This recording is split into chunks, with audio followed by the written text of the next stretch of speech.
Boa noite, Brasil. Boa noite, good evening, America. It is an honor to be here with Max Gutman. Welcome, Max. Eu quero agradecer o Observatório Brasileiro de Direitos Humanos por ceder este espaço gratuitamente para mim e o professor Max Gutman. Esse é um trabalho que fazemos de todo o coração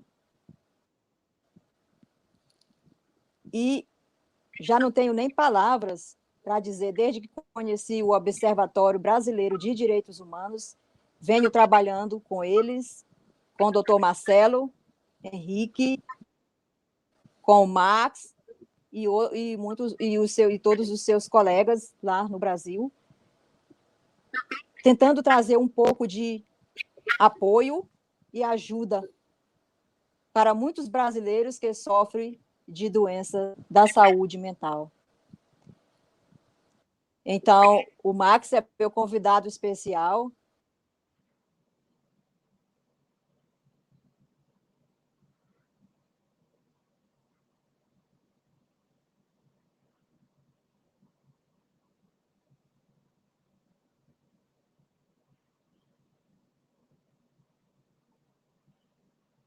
Where did everyone go? Hey, Max. Oh, you're on that side. I'm back. I was doing the introduction. You know, I was speaking about it, the Observatory of Human Rights, Yes. and tell that this is our first live show that we have been working together since your first participation appearance on the Thursdays that we had with Dr. Marcelo Henrique, and I was telling that we have been trying to do our best to support all our Brazilian friends who need our support, especially all the population with behavioral mental health history. I was doing the introduction, but it was cut short of a suddenly. All right. Can you hear me? I can hear you. The screen is a little choppy. Max? I can hear you, but your screen is a little all right. So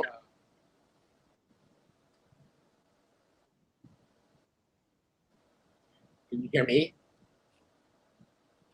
So let me finish. Go ahead.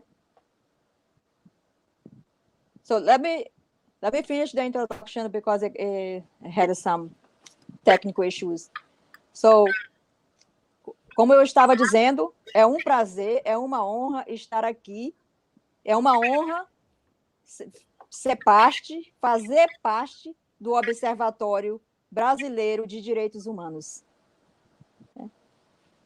E, durante a minha conversa com o professor Max, eu vou tentar fazer o melhor que posso para falar um pouco português e inglês, para que todas as pessoas que estão nos vendo entendam do que se trata. Mas, hoje, essa live é dedicada ao José Vandeil Silvina de Souza, o Vavá, que desapareceu há 10 meses atrás, do Alto Alegre do Maranhão, né? Ele estava sob os cuidados do Conselho Tutelar e até hoje não sabemos o que aconteceu com o Vavá. Também essa live é dedicada ao Francisco Osvaldo, que foi vítima de maus tratos dentro da clínica psiquiátrica. Também essa live é dedicada ao Vitor Salles, que foi vítima de maus tratos, foi torturado e perdeu a sua vida também, assim como o Francisco foi vítima de maus tratos, seus direitos foram violados e perdeu a vida como resultado desses maus tratos. Então, essa live hoje eu dedico a todas as vítimas de violações de direitos humanos no Brasil e, em particular, as pessoas que sofrem de doença de saúde mental e dependência química. I was telling Max during the introduction that this live we're going to be speaking about all the victims that has suffered, violation of human rights. And I was telling Vava's case, the young man who disappeared, and to this day nobody knows what happened to him. I was talking about Francisco Osvaldo, who died as a result of ill treatment inside of a psychiatric clinic in Brazil. I was also speaking about Vitor Salles, who also died as result of torture inside of a psychiatric clinic. I don't know if you had the time to read the case that I finished writing. You know, did you read it? Yes, I did read it. So, what do you think about that? What do you think when you read the case? Well, I think it's another example of human rights violations. It's just very troubling because all these cases that you read, you think that people are, in the population that could do something about it would do something about it, and I think we're here because they're not, right? It's like a litany of problems that go unrecognized, and that's troubling. It's disturbing, whenever there's victimization out there, or whenever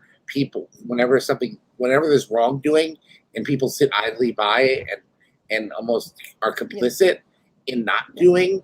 It's disturbing. It's like, why isn't anyone standing up for what's right? Why isn't there justice here? Yeah, but yeah, as you say, there is no justice there. It hasn't been justice. Francisco Osvaldo, he died 5 months ago.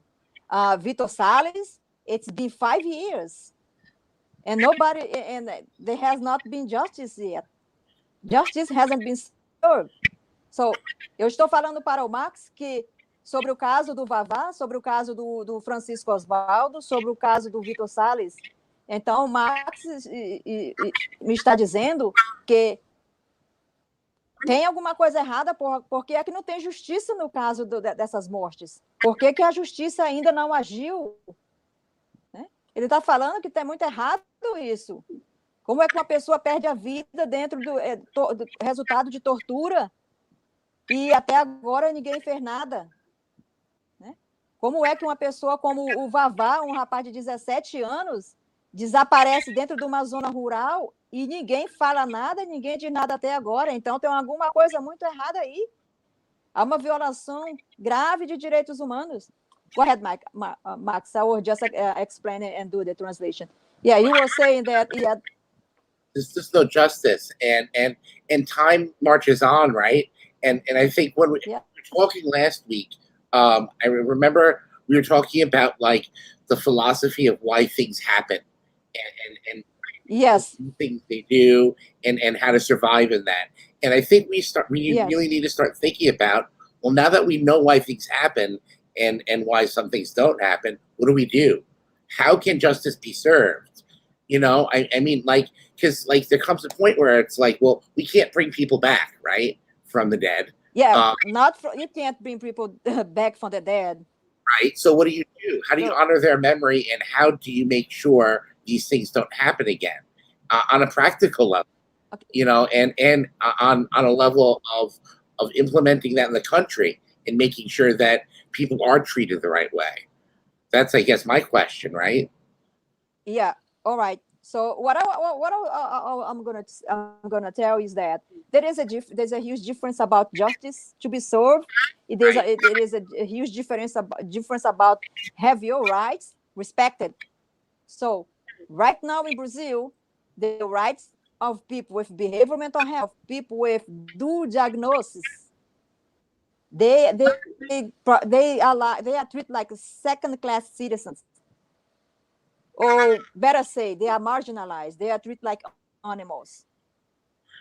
So they are not considered citizens because these are the people who need help the most, who need the support, but they are not getting it. Why? Because a lot of them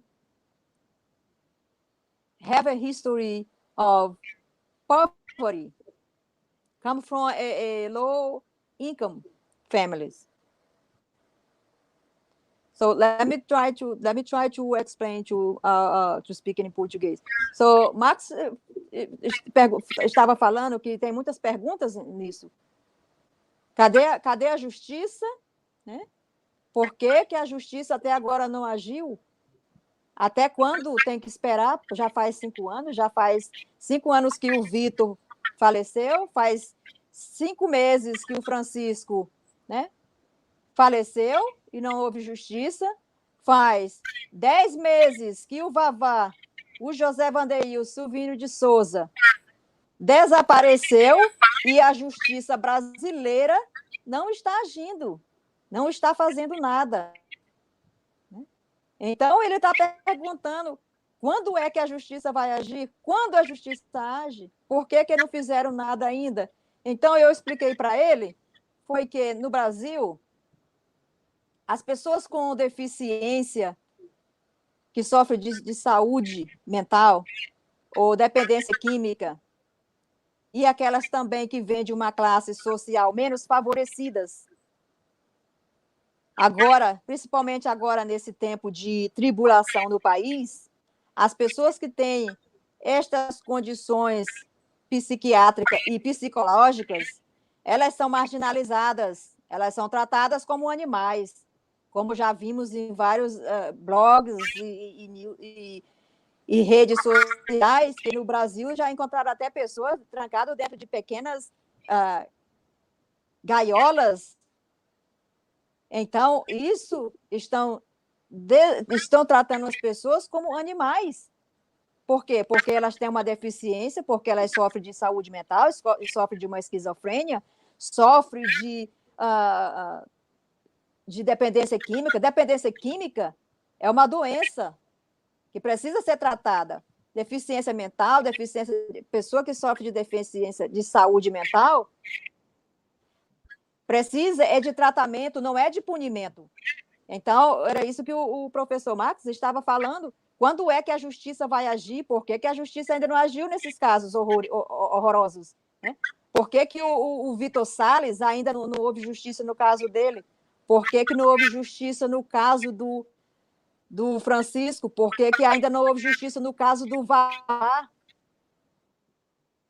Né? Então, é isso que ele tá achando, que isso são horrores. Right, Max. I was explaining your thoughts, your questions that you were talking about why these cases justice hasn't been served. The problem is, like I explained to you before, if you were rich or you had a lot of political influence, definitely justice would have been served already. But you don't have none of those powers, so that you have to wait and see. So that's why the observatory, the Brazilian Observatory for Human Rights, they do all this work for free. Dr. Marcelo Henrique, he is taking the case of Vitor Salles. He took the case of Francisco Osvaldo, and he also took the case of Vavá. And because of this, when you stand for what is right, when you are a righteous person, you can be persecuted. You suffer attacks. And that's what the Observatory of Human Rights in Brazil lately has been a target of prosecution and attacks. So very sad. It is very sad. So that's why I took the step and accept the invitation of the Observatory of Human Rights to work with them, donate my time and try to make a difference. And that's why I brought you in, so to hear your thoughts, for you can help us to make a difference. I want to try. I want to help. I do want to help. And there's so many ways to approach these, because there's so many problems, It is a lot. There's problems. So it's not as if like you have to fix one or two things. You have to fix a lot of things. And then some of those things are compounding. So one impacts the other, and they're moving parts. So it's, where do you start, right? Where do you start? Yeah. The lack of humanity.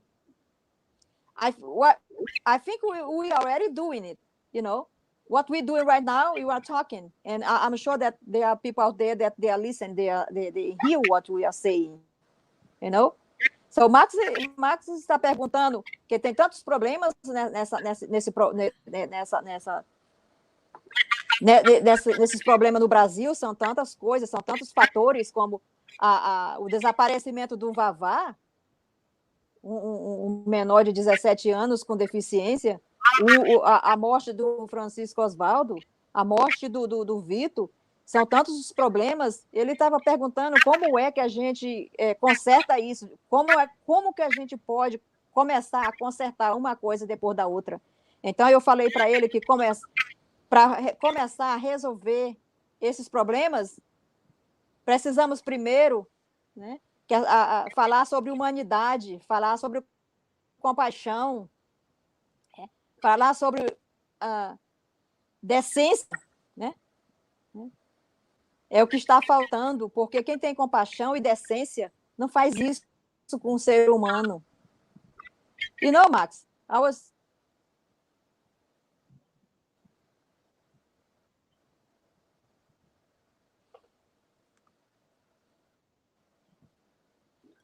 Yeah, you Yes. know, as I was explaining, that it's the lack of humanity. You know, it seems that Brazil right now, in Brazil, there is a lot of lack of empathy, compassion, and especially toward people with behavioral mental health. So, what would you say that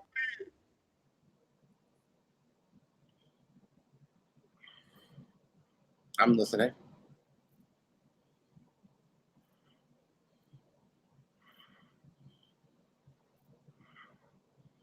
But I can't hear you. Can you hear me? All right. So what would you say that if you were working in Brazil right now, right? Mm-hmm. And you know, you already know what is going on down there, what the population, the vulnerable population, are suffering. How would you go around? How would you try to address the problem? How would you try to help? A couple different ways. One, I'd say, I know it's going to sound ridiculous, okay, but think about it. I'd say don't let yourself appear sick. Don't let yourself be vulnerable. Don't let yourself be different. And it's a weird thing to say. We embrace diversity. Yeah, we do. That's a great thing. We're all about that in the United States, right? But I think yes, we are. And it's important. But when your life is in danger, and your livelihood's in danger and at risk, there's a time to embrace diversity and celebrate it, and there's a time to really, I think, look at yourself and survive. Like when you're in survival mode, it's not time to campaign. It's time to drink fluids, right? And you know what I mean? Like when it's time to nourish your body, you're not out there, shooting hoops, basketball, right? You're looking at what you need to survive. And I guess what I'm trying to say is, I would teach people how to, that are in certain dangerous spaces or in precarious situations, to learn how to survive and stay in survival mode, and not wind up or not surface in areas that are lurking with danger. You know what I mean? So like, I understand. Yeah. I understand completely. But the public health system in Brazil is a little bit different. I will a little bit I will explain in Portuguese. But you were right. But the problem is that when you depend on the public health system, and all of your medication, your treatment comes from the government, it is kind of, and if you suffer from schizophrenia, and if you suffer from other severe mental illness, it is kind of hard to survive.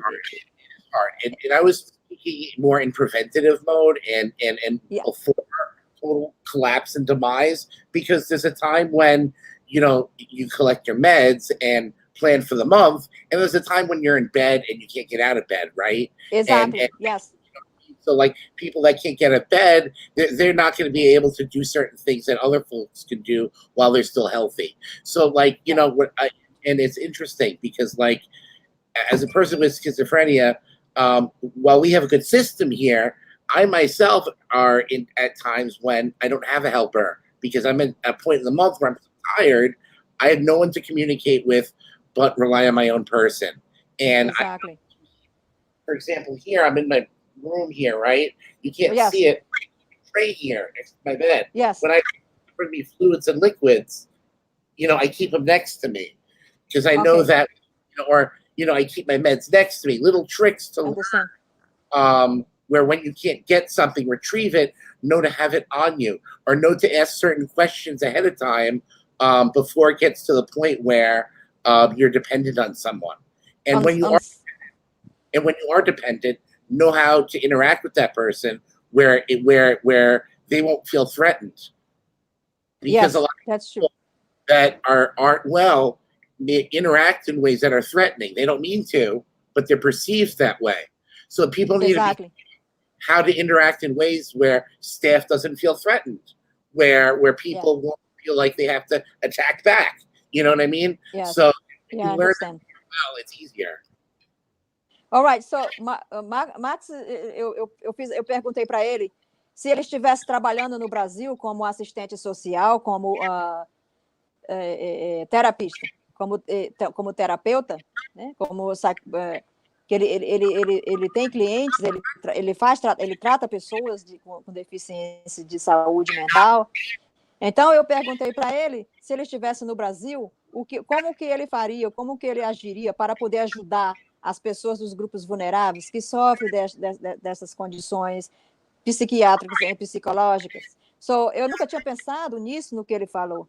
Ele me disse o seguinte, porque se eu estivesse lá, como profissional da área de saúde, o que eu primeiro ia fazer era tentar prevenir que os meus pacientes não ficassem doentes, que não precisassem ir para o hospital, porque é muito perigoso lá. Então, se você sabe que você tem uma doença e que você se trata dela, é melhor prevenir, ele falou. Eu pensei mais uma forma de prevenir as pessoas, de ajudar as pessoas a se prevenir, a não ter que precisar do sistema público quando estiver em crise, quando estiver tendo uma crise de transtorno mental, quando estiver tendo uma crise, não ter que precisar. Então, se precaver. Né? Ele também falou, ele mesmo, como uma pessoa que tem esquizofrênia, uma pessoa que toma medicamentos. Ele mesmo diz, antes de ter uma crise, ele toma, mas é um sistema diferente aqui na América. Né? Aqui tem todo um sistema onde as pessoas são tratadas com humanidade, dignidade e respeito. É bem diferente do Brasil. No Brasil, o ser humano com doença mental não são tratados não são tratados com dignidade, muito menos respeito. Né? Então, ele estava falando mais uma forma de prevenção, ou seja, educar as pessoas que são portadoras dessas deficiências a lidar com a sua própria condição, a aprender a conviver, aprender a ver os sinais, quando é que você vai ter uma crise, que você começa a sentir que está tendo uma crise, ou quando não, que às vezes você só pode contar com você mesmo. E ele diz, um lugar como o Brasil é muito perigoso neste momento para você ter uma crise de saúde mental. Né? Porque pega você, joga dentro de um lugar aí e pronto, você não vai ser mais visto. Né? Como sabemos no caso do Ceará, do doutor Igor, que ele foi sequestrado e jogado dentro de uma clínica. Não sabemos o que aconteceu com o Vavá. Quem sabe se não pegaram ele, né? E jogaram ele dentro de uma clínica para tratamento de dependente químico, já que diziam lá no Alto Alegre do Maranhão que ele era um dependente químico. Né? Então, assim como fizeram com o doutor Vitor, pode terem feito também a mesma coisa com o José Vanderil Silvina de Souza. Né? Então, o Max estava falando isso. mais uma forma de prevenção, né? Ele criaria uma forma de prevenir, de educar o próprio paciente sobre a sua condição para se proteger. Yes, Max? Oh, he disappeared right where you said yes, Max.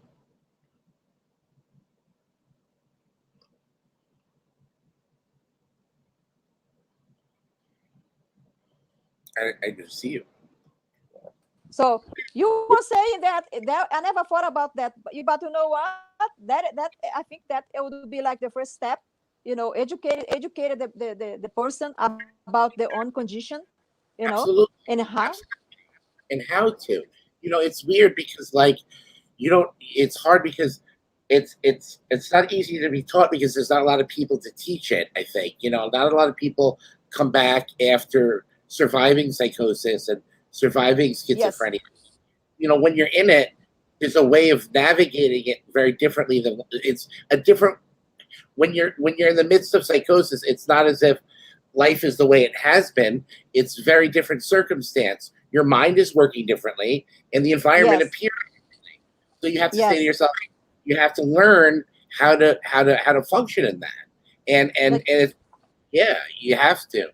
And the only way of being safe in your shoes is to learn how to do that, and that's a tricky thing to do, but it's an important thing to do when you don't have a lot of resources, because the more you fuck up, and the more money it costs, right?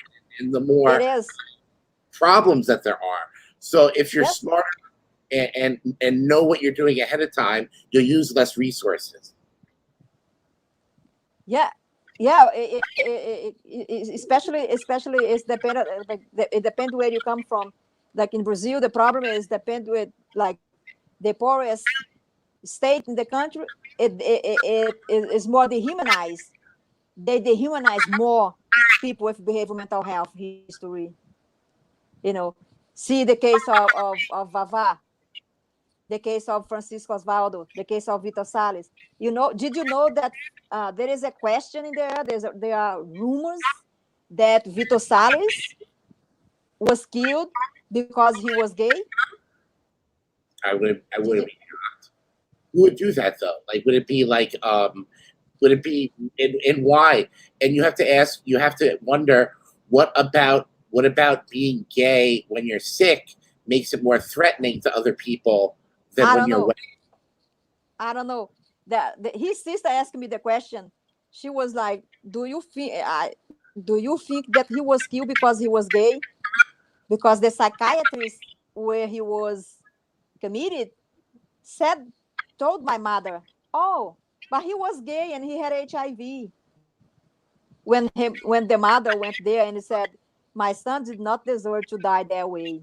There's a few pieces to there. When someone says, oh, they have this and they have that, they're sort of relegated to the status of a condition, and that's a problem too. It's like the person is no longer a person; they're HIV this, and they're gay that. But what is more troubling for me is I wonder, because when sometimes when you're sick. And I got hypersexual when I was sick, and I didn't know how to necessarily navigate that too. I wonder if, and this could happen to people, they let themselves be themselves, and they don't realize that there are people out there that may not understand their new behaviors and the way they're manifesting, and say, oh, look at that person, they're this, and allow certain things to happen to that person that normally wouldn't happen to others. In terms of, I don't know. I'm just supposing and speculating. I'm not justifying. I'm saying that shit happens. When someone has a condition, people pull the plug faster. All that sort of thing. There's a lot. They're given less chances in life. They're given less opportunities when they have these marks on them. Yes. But there was a dehumanization of a human being, of a person, right? So let me try to explain. Yes. So let me try to explain in Portuguese. Eu estava conversando com o Max sobre o caso do Vitor, mencionei o caso do Vavá, o caso do Francisco Oswaldo e do Vitor Salles, que eu falei com a própria Vitória e ela me perguntou, será, Ana, que não mataram o meu irmão porque ele era gay e aí tinha rumores de que ele tinha, que ele tinha AIDS? Eu falei para ela, quando uma pessoa está no estado, né, que o Vitor estava, aquilo mais parece é crime de ódio. Né? Então, eu estava explicando para o Max sobre essas perguntas que a família me fez. Né? Então, ele me disse, uma das coisas mais importantes que ele falou foi assim, que quando se tem esquizofrênia e quando você tem uma crise, você percebe, vê o mundo diferente. Tudo que você vê na sua frente é totalmente diferente. Você sente e vê as coisas diferentes.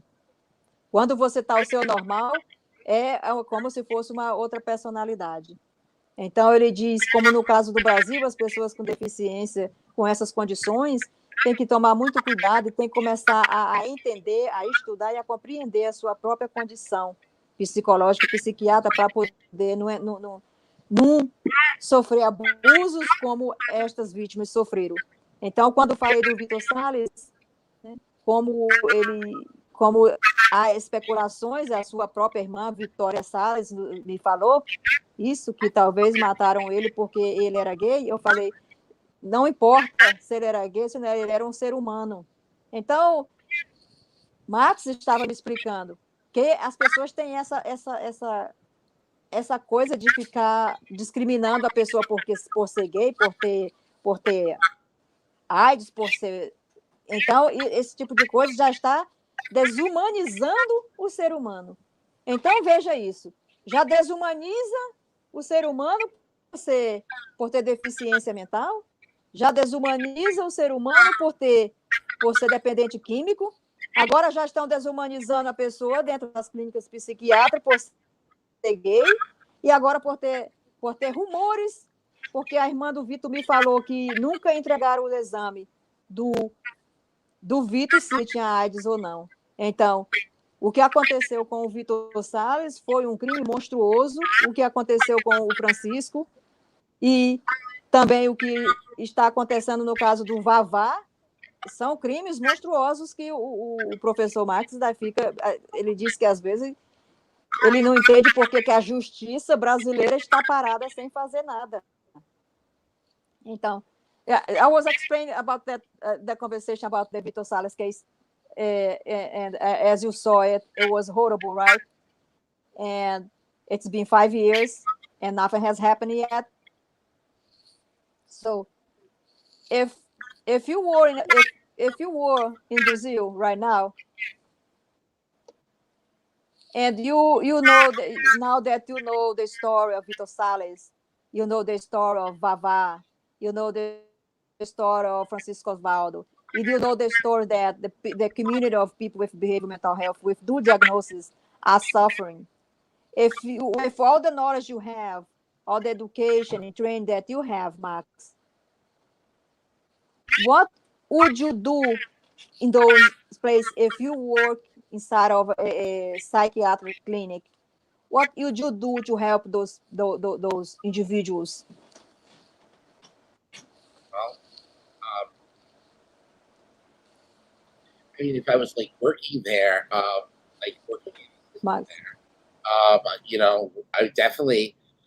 would open up the gate and not necessarily make it a supervised place, that needs to be. I'm saying that I would open up the gate of awareness into these institutions and look at the rest of the world and say, hey, what's going on? What are you folks doing? I think anytime a country or a city or a state locks its borders or locks the gates of an institution and says that we shouldn't be looking there and we shouldn't be questioning what's going on there, well, shit's happening there that shouldn't. You know what I mean? I think that's a very scary thing whenever We're not supposed to look and know what's happening somewhere. Something nefarious is happening somewhere then. Something very dangerous. Whether it's the lack of any sort of a humanitarian effort, or they're building a bomb, or they're just not following the rules in the way that they should for people to get the treatment that they need. And I think especially when it comes to mental health and mental hygiene, we have to be transparent because eventually, right, if you do it the right way, we should be able to go back and look and say, hey, look, that's what we did, and this is how it worked, and that's how they got better. But if we're not able to do that, then people just aren't getting better, and that's an even bigger problem. What would you say?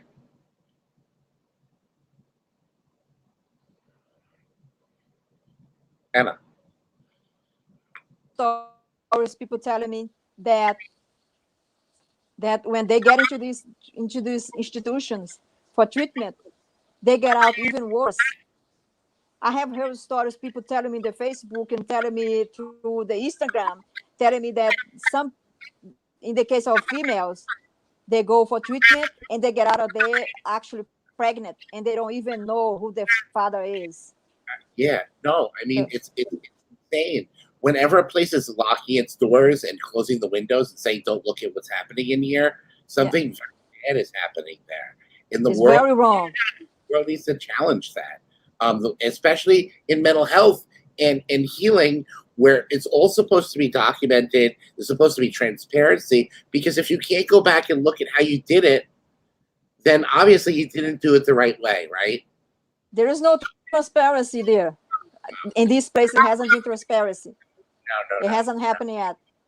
But maybe that's another direction to move in, and that's what I would do if I was there. So, eu estava falando com o Max aqui sobre ele como um profissional da área de saúde que trabalha na área clínica, né? Ele me disse que quando vê essas instituições com paredes e grades, tudo fechado, como se fossem prisões, pode ter certeza que alguma coisa muito errada está acontecendo lá dentro. Ele também disse que, se ele estivesse trabalhando lá dentro, tem que existir a transparência, né? Quando se trata de pessoas com deficiência de saúde mental, dependência química, tudo tem que ser documentado dentro das instituições e tudo tem que ter transparência, coisa que no Brasil não tem e não está tendo. Então, ele está falando, então tem alguma coisa muito errada, porque não tem transparência, né, dentro dessas instituições. Então, como é que pode fazer um tratamento de uma pessoa vulnerável, né? Uma pessoa que está no estado de vulnerabilidade, ela precisa ser protegida pelo Estado, é responsabilidade do Estado, né, proteger os direitos daquela pessoa quando ela não está bem. Então, o Max estava falando, se ele estivesse lá dentro, ele até trabalhando como profissional, ele ia tentar trazer transparência. And that goes with everything. And that goes back to the education piece. If people know to ask about that, right?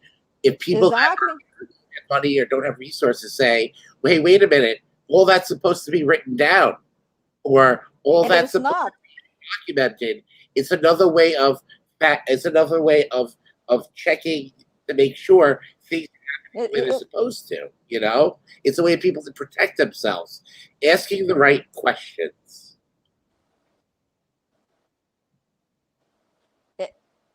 Então, como estava falando, que além da transparência, né, no tratamento de pessoas com deficiência de saúde mental e dependência química, ele também estava dizendo que a transparência é importante, mas também a educação, né?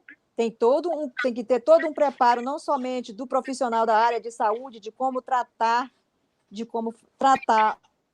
as pessoas que sofrem dessas condições, mas também educar o próprio paciente que sofre dessas condições, para ele conhecer, saber os sintomas, o que é o nome da sua condição, para poder saber qual é o tipo de medicamento. E isso também ajuda até no consumo, né? Financeiramente, ajuda até a economizar dinheiro do Estado com a educação, educando as pessoas sobre a sua própria condição psicológica e psiquiátrica. Né? Então, é como fazemos aqui nos Estados Unidos. Aqui a gente senta com um paciente que sofre de esquizofrênia, com uma pessoa que tem dependência química, e a gente conversa com ela, né? Se ele não conhece, não sabe qual é a sua condição, a gente conversa com o psiquiatra e fala com ele ou com o assistente social, e a gente educa aquele paciente sobre a sua condição, e o paciente, com o tempo, ele mesmo saberá como viver uma vida saudável, com dignidade e respeito, sem ter que precisar de ninguém postar por perto. Então, isso que o professor Marcos estava me falando, que tudo começa com a educação, tanto dentro do sistema de saúde público, dos profissionais da área, e também do próprio paciente, que deve conhecer sua própria condição. Qual a sua condição médica? Yes, Max, I was explaining what you just said, that everything started with education, and the transparency is also important. Everything has to be clear. So the problem right now is that, in the case of Vava, what happened is that we still don't know what happened to him. All we know is that he was under the protection of the Brazilian Protective Service, and they are dead silent. They don't say what happened. They don't say why they didn't help him. They don't say anything. That's a big problem. Why is negligence unexplainable? Exactly. And usually when even if something goes wrong, there's an explanation. There's a paper trail. There's a learning moment from it. There's something that happens where we're held accountable for what happened. How do you pretend that moment in time didn't happen? It's as if the person walked into some sort of time portal and disappeared. Why is there so many unknowns? This isn't a science fiction. It's not. It's not. It's not. It's not. It's very strange what is going on there. And the same goes for the case of Vitor Salles and Francisco Osvaldo. They, according to the doctors, that they did the body examination after the medical examiner. Both cases, the medical doctor says that they die from pneumonia. But get this, both men show sign of torture. Francisco Osvaldo had marks in his body, has bruises in his body, has bit marks. Vitor Salles had his ribs broke, his arm broke, his private parts electrocuted, his tooth broke. His head was... Yeah. No, sorry. Okay. So you have to wonder what kind of supervision is there, inside these institutions, because even in the United States, they call them there's a couple levels of safety. So inside units, you have workers, they're called technicians, and who just watch, right? They're watching people. Yes. It's an event. They do their if someone loses behavioral control, they say, there's an intervention to make sure they regain behavioral control. What I'm trying to really say is you have to wonder how many technicians are out there. Probably not many. I'm guessing a lot fewer. And I'm guessing if there's a lot fewer people observing, that's why there's so many unknowns. Because if you can't look around the corner, how do you know what happens there? Exactly. There's no oversight. No oversight. And no oversight. That's a problem when people have behavioral issues. because if they're in spaces and areas where they're vulnerable to maybe patient on patient interaction that goes wrong, because a lot of times it's patients attacking patients, right? It's not necessarily staff. It could be, sure it is, but patients attack patients. And if you don't have anyone to intervene, well, then what happens? It gets out of control. And sometimes during the process of things being out of control, there are question marks, but not necessarily unknown, because you know what happened, you just can't explain it.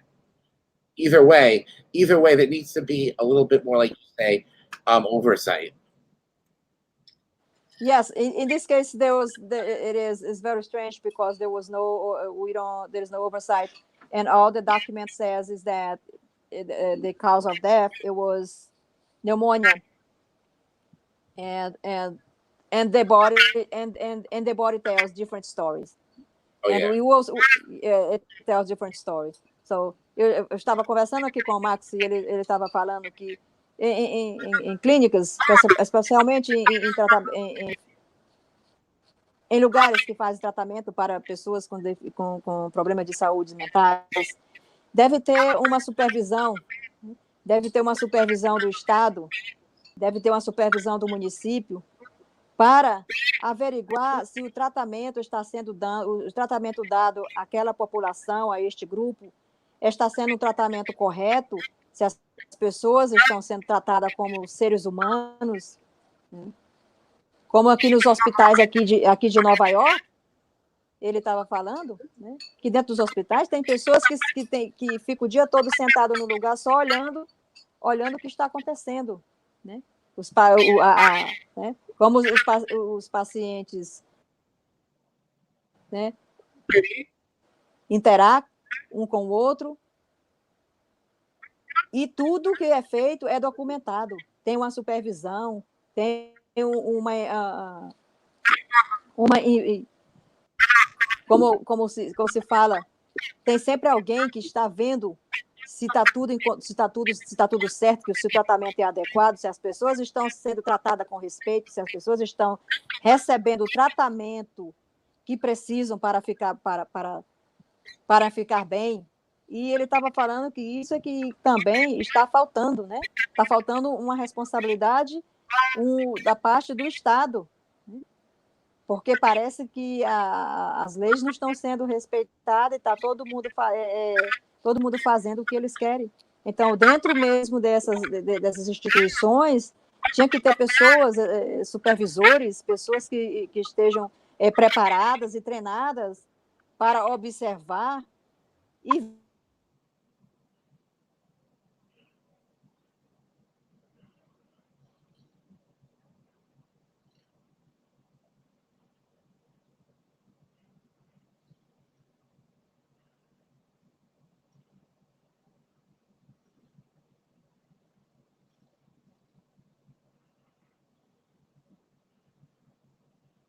I'm back, Max. I'm here. Great. We're all here. I'm back. Sorry, there was some technical problems that everything went dark. So as I was explaining your point of view, that you were explaining that inside of this institution, these facilities, there should be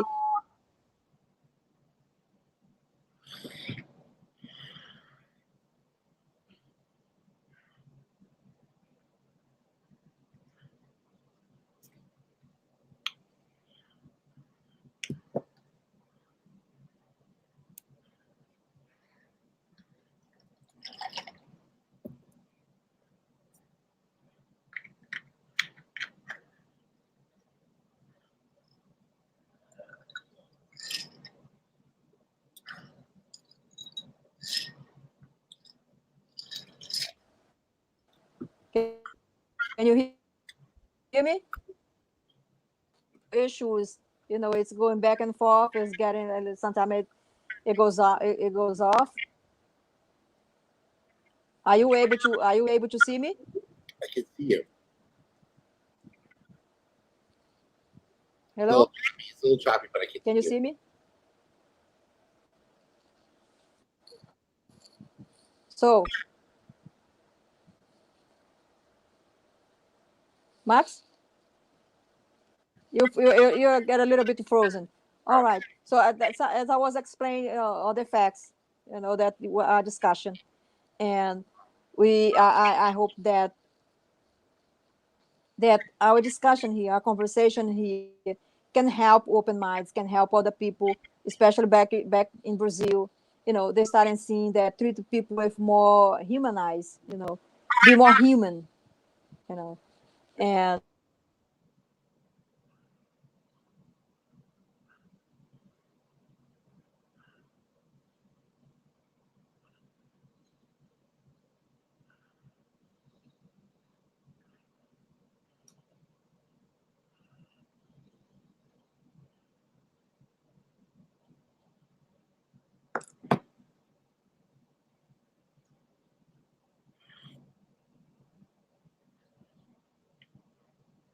Just waiting for Anna.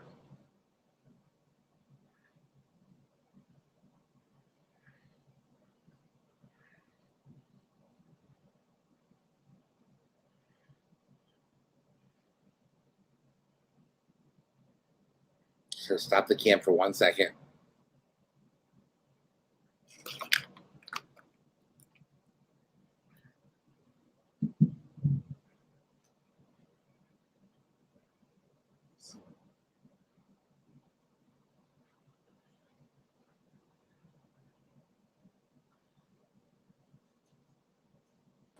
so, Max, if you were, can you hear me? Yes, I can hear you. So if you were to, let's say, to teach people back in Brazil, who would you teach first? The people, the providers, the healthcare providers, or the patients? Who would you choose if you were create a course to educate people about behavioral mental health, or both behavioral mental health and substance misuse? Who would you choose first to educate it? Who would you think who would benefit more? I think everyone at the same time. I think there's ways of doing that. There's ways of teaching providers and patients. Um, you know, not just because I'm both, but like I know how to do it. But like I would teach both providers and patients how to do it, and then maybe even make it interactive. Show do like patients can act out to be the providers, and providers could be the patients, switching roles and seeing what it's like, and learning from each other's perspectives, and showing people that you know just teaching them on that level, I think would be very helpful. There's ways of educating multiple populations at the same time. You just have to change your approach and maybe the material, but I think some very important information can be relayed while doing that. And it's the necessity is there. There's an urgency, so you have to do it that way. Ok. So, Marcos estava falando que se ele fosse, eu fiz a pergunta como se ele fosse treinar, educar pessoas sobre como tratar, lidar com pessoas que sofrem de condições de saúde mental. Ele falou que ele treinaria, ele como professor, ele treinaria os dois grupos ao mesmo tempo. Como? Ele faria como se fosse um teatro, né? O profissional de saúde fingiria ser o paciente, né? E o paciente fingiria ser o profissional de saúde. Então, como mudando, trocando de lugares, né? Como o paciente poderia se sentir no lugar do profissional de saúde e como o profissional de saúde poderia se sentir no lugar do paciente. Ele disse que assim, aqui, nós fazemos isso aqui nos Estados Unidos, quando estamos fazendo treinamento na área de saúde mental, de como trabalhar com a população, nós fazemos isso aqui, né? né? Eu fiz isso no departamento de saúde aqui de Nova York, teve um treinamento que fizemos para, que ele fala que no caso do Brasil é urgente, precisa-se urgentemente educar os dois grupos, os profissionais da área de saúde mental, que trata dos pacientes, e os pacientes também aprender sobre a sua própria condição. Ele diz que é assim, né, fazendo esse treinamento dos dois, trocando de lugares, vai ter um mutual entendimento e a possibilidade de haver mudanças, né, esse tratamento desumano das pessoas que estão sofrendo neste momento. Então, esse foi um bom ponto que ele falou, porque fazemos isso aqui. Só uma pessoa que tem esquizofrenia, que ele sabe como é que se sente. Então, se você muda, né, troca de lugar, você vai saber exatamente como a outra pessoa se sente. Yes, Max, I was telling you idea that, and I also mentioned that we do this here sometimes. You know, when we're doing the treatment, the training in the emergency behavioral mental health. I don't know if you have heard the mental health first aid. Yes. I have it up there on my wall. I did that training. Yes. You know? Is the assist training or one of them? Yeah. I did that training at the DOHMH. It was two days training. It was like a long days, but I learned a lot about it. You know, how to give first aid emergency when someone is having a mental health crisis, and Right. that was like amazing. Yeah, I really felt like that exchanging place is the way to go. It's the way to go, and you know, here's the thing, and this might be a good note to crystallize on. You know, sometimes when there's crises, whether it's a small one, an individual one with a person, or with an entire population like Brazil is in crisis with a mental health crisis there, you need to speed things up a bit. You need to force feed it, speed it along, move things in the right direction a little faster. And, you know, and on a level here, it looks like a 2-day training instead of one, but there it might be, you know, there might be something different where, like, you know, more information is given faster, or multiple professions are included, you know, in a learning moment than just one, and it's more global. It has to be, because when the crisis is so big, you need to address it at that level. You really do. So, what you say is that what is happening to Brazil, it has to be addressed globally instead of just internally, because Globally, it's a huge scale. Absolutely, globally and nationally, you know, and on the level of, like, you know, because it's not a problem with one provider, it's a problem with all the providers, you know, It is true. It is true. You know, even if some people are doing it the right way, they're still complicit in a system that's doing it the wrong way, you know. So, like, It is. Everyone's going to be brought in on the same page and educated, in a way that is forward thinking and a little bit more productive, because it's not working right now. It's not. It isn't working right now. It isn't working. As you can see, there's a lot of people who have suffered, and you know already the stories. It hasn't end. It has not had a good end. So o que o Max fala é que esse problema que está acontecendo agora no Brasil, ele deve ser discutido, debatido em nível nacional e, por que não, em nível internacional, porque está virando um problema global. Não pode um país como o Brasil, um país grande como esse, tratar os seres humanos como animais. Não pode. O Brasil não está respeitando as leis domésticas e nem as leis internacionais.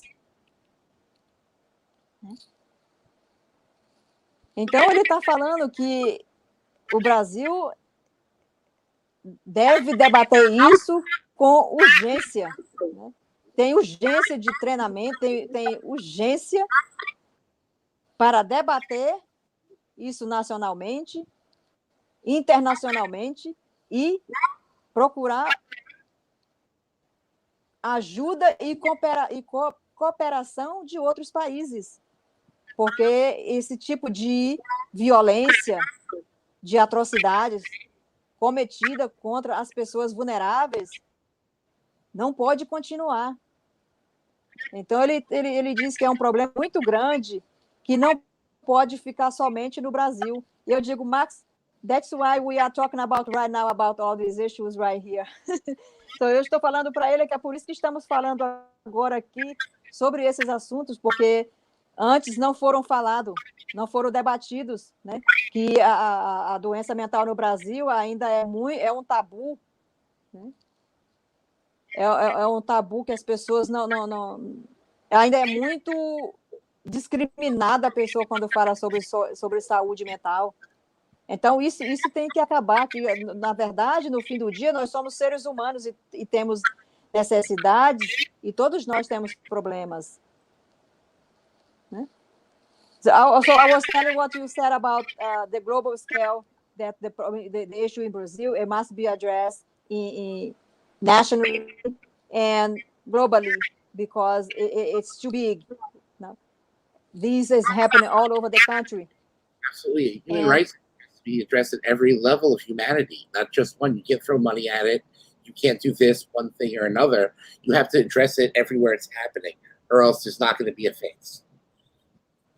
Exato. So, o que ele diz é que isso são violações de direitos humanos em todo o Brasil, e isso não pode ficar internamente só no país, isso deve sair. Tem que esses direitos, essas violações, tem que ser debatida a nível internacional para que os outros países saibam o que está acontecendo no Brasil. Como é que a população vulnerável está sendo marginalizada, criminalizada por sofrer de uma doença mental, por sofrer de uma dependência química. Então, esse grupo está sendo marginalizado. Ele fala que o problema é muito grande para ficar só internamente no Brasil e que deve ser discutido globalmente, porque são violações muito graves de direitos humanos, quando se trata que pessoas são torturadas e acabam perdendo a vida, e ninguém, até agora, foi encontrado os culpados. Né? Então, ainda não houve justiça para esses casos. Ele disse que está faltando responsabilidade, que o Estado não está agindo, o Estado não está protegendo os direitos dessas pessoas. Yes, Max. Yeah, I was explaining that, that we were talking about nationally, that the issue should be addressed, and internationally, and how would we go around to address that? Because, we have been working for a while together, you and I have been writing these stories, you have been edited and published, and we even talk about Dennis. Hopefully he will be able to collaborate and help us.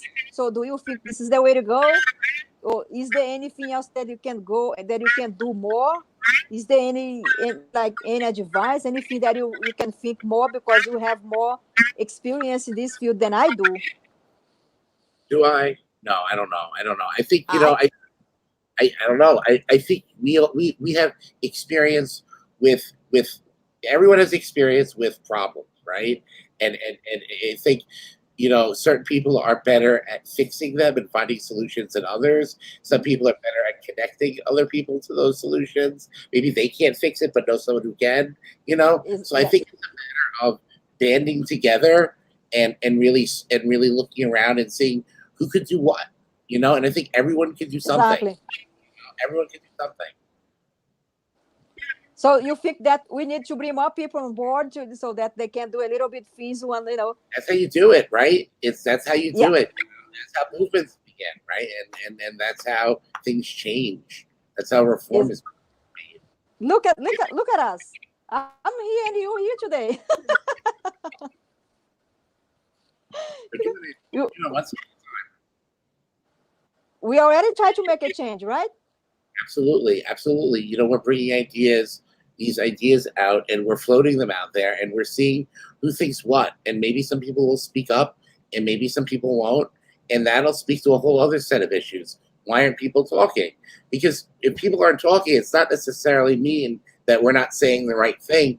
It may just mean there's a other host of problems, which is interfering with that people speaking up.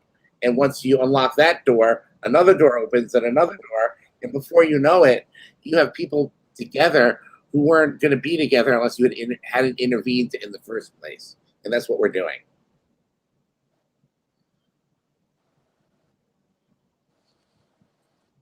Yeah, I agree with you. I totally agree. I think that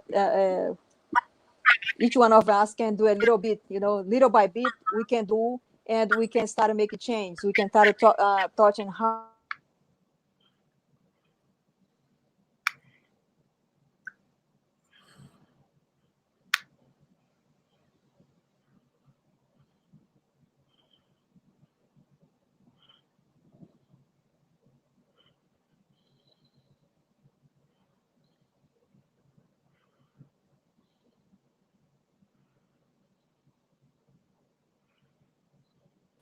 De violações de direitos humanos no país,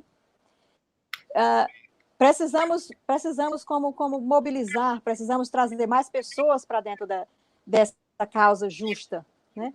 Que ele fala que cada um de nós faz uma coisa diferente, como ele e eu tenho escrito várias histórias, como eu escrevi a história do Vavá, escrevi a história do Francisco Osvaldo, escrevi a história do Vitor, que hoje mandei para ele editar.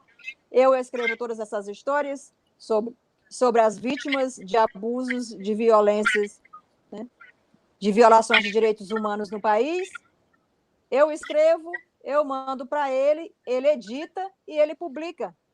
Então, ele estava falando, já estamos fazendo alguma coisa para ajudar, porque já estamos começando a criar uma consciência aqui, a educar as pessoas o que está realmente acontecendo fora do país. Ele diz que cada pessoa, que quanto mais falarmos sobre o assunto, quem sabe vamos poder sensibilizar não somente as pessoas no Brasil, mas também sensibilizar as pessoas aqui nos Estados Unidos, né?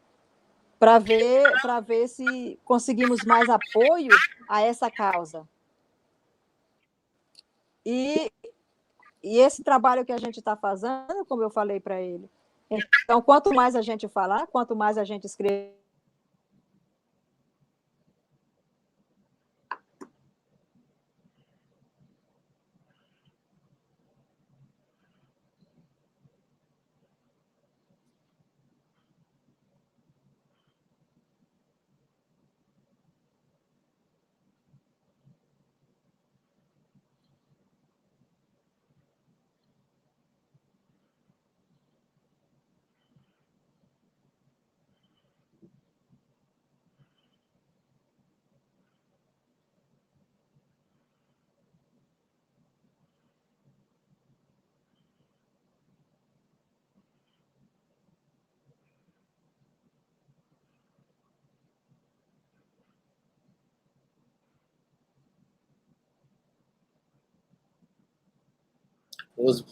I don't know what's going on. It was a pleasure. Maybe we should. Can you hear me?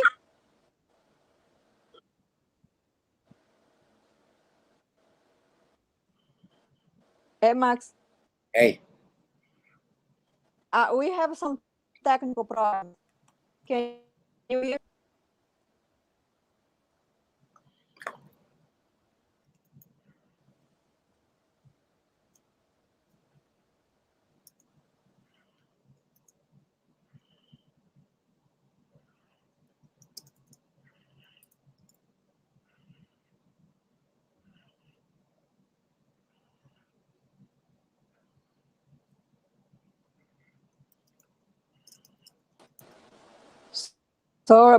Sorry about that, Max. We are having some technical issues.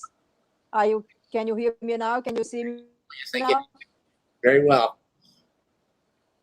Yeah, I don't know what's going on. It keeps going off. Maybe it's a great opportunity to crystallize and say this was was eye-opening. So,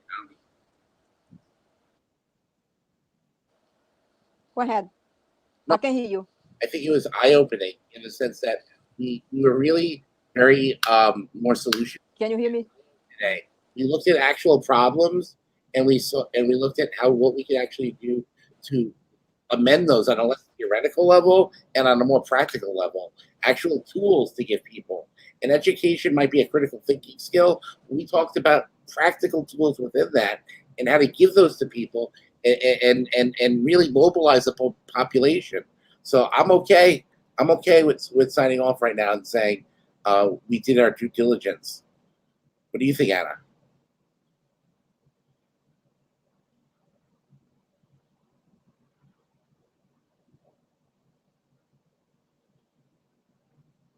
Well, I agree. So will say, this was a pleasure.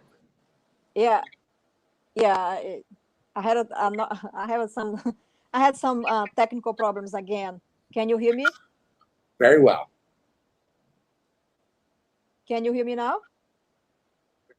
Yes. Yeah. I was yes, I was gonna ask you. I was gonna ask you what would be our next step, to the work that we have been doing together. What would be the next step that we would have to do or think about it in order to make things move forward and try to give support to our colleagues back in Brazil? Link What would arms. be the things that we could do? Link arms, as they say. I remember I was, I think it was at the end of anytime you say to people, okay, now do this and make it happen. It's link arms. People have to get together and band together, know who does what well, and charge them with the responsibility of getting it done, and set timelines. Don't just hand someone a job and say make it work. Set parameters around how long that should feasibly happen before we say, all right, it is not working, still not working. Because when there's a crisis, you can't just look for one solution. You've got to look for a few. It's a little bit too complex to be that reductive. We're going to have to really think out of the box here and be really creative. But I think we're doing that. Because we came together, right?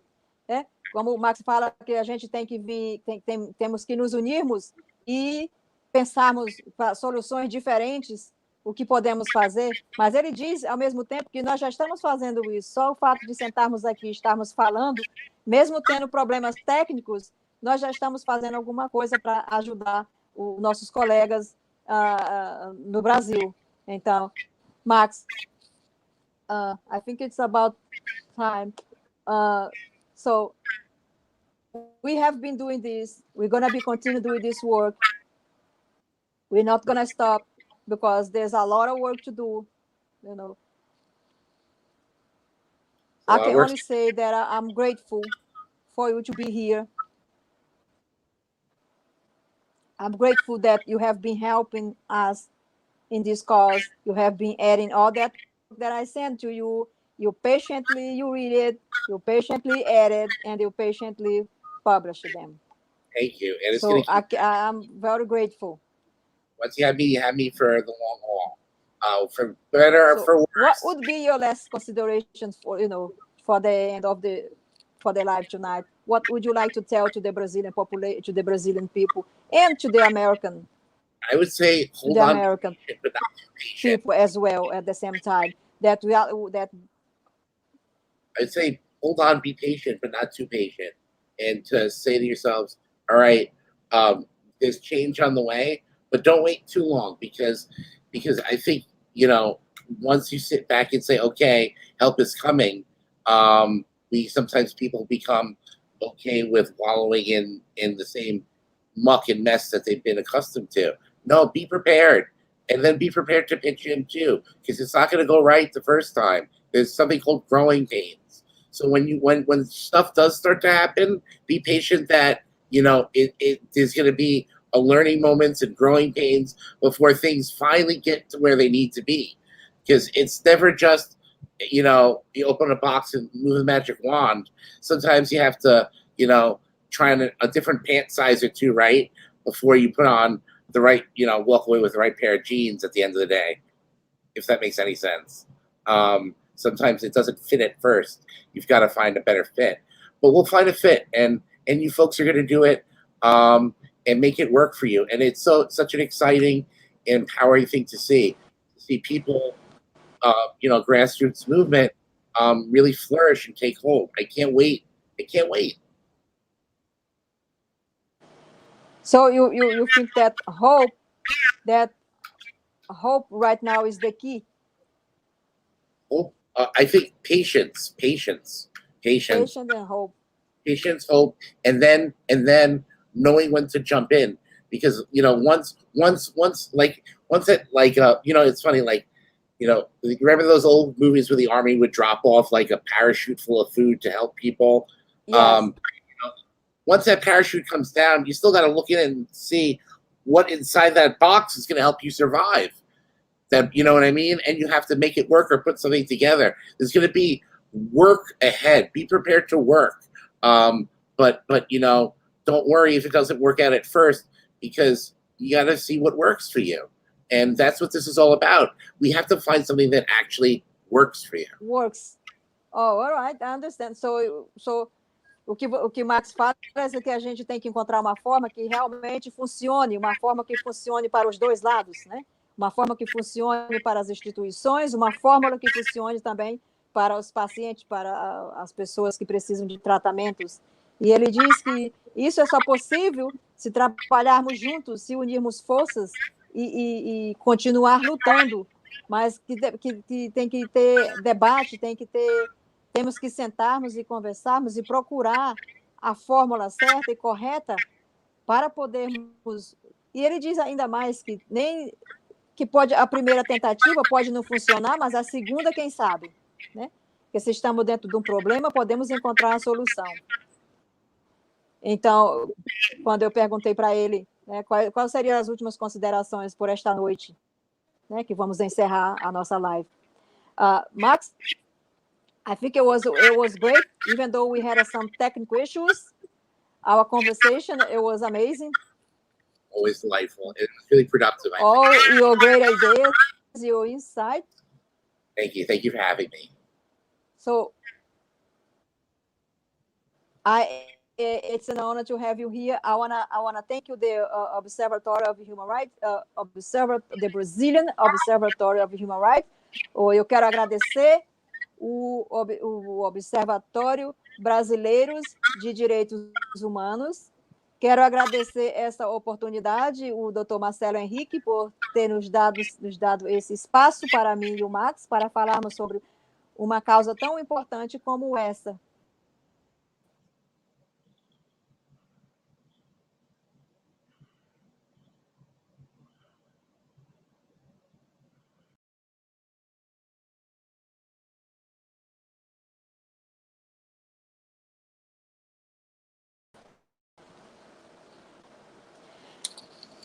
Good evening.